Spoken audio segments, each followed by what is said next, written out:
Sa puntong ito, nasa linya ng telepono si PNP spokesperson at Chief PIO Police Senior Superintendent Jonardo Carlos. Magandang hapon po, sir. Si Tricia Zafra ito ng GMA News.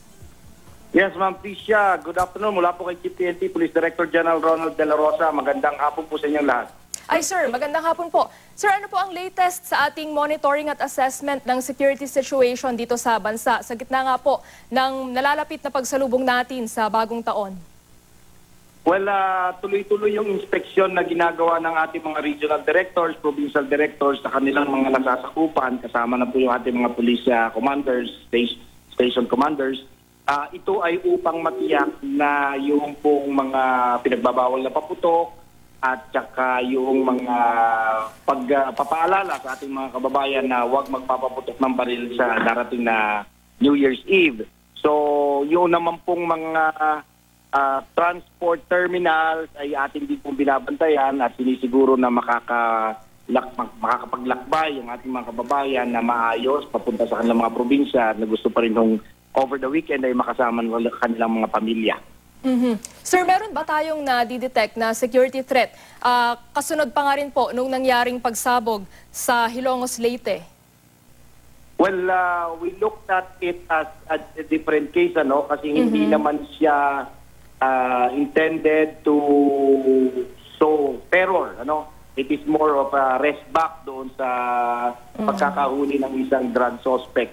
Ngayon, dahil sa yan ay patuloy naman nating iligpitan yung seguridad sa mga bayan-bayan. At katunayan ay recalled bukas yung aming mga personnel para magbantay. December 31 ng hapon, alas 5 ng hapon, hanggang alas 5 ng madaling araw ng January 1, ang aming pong mga pulis ay magsisilbi para mag-monitor at magresponde kapag meron pong magpapaputok ng baril. So wala kayong mga nakabakasyong pulis ngayon, sir?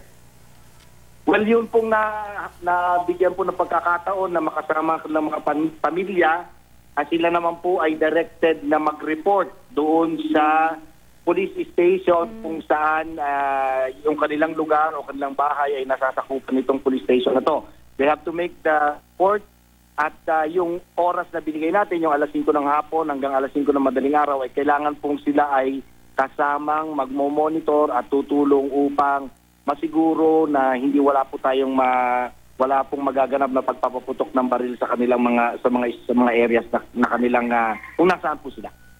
Okay sir, ano po ang mensahe ninyo sa publiko ngayong sasalubungin natin ang 2017? Well, unang-una sa pagsalubong, kailangan ligtas tayo, wag tayo magpaputok ng baril, isipin natin yung tatamaan ng bala na ating kababayan kapag tayo po ay nagpaputok ng baril.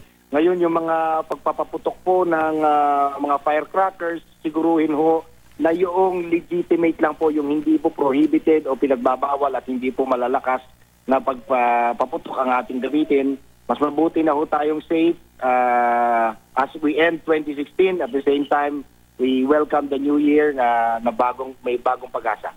Okay, maraming salamat po. PNP spokesperson at Chief PIO Police Senior Superintendent Jonardo Carlos. Maraming salamat. Mabuhay po ang lahing ewan dito.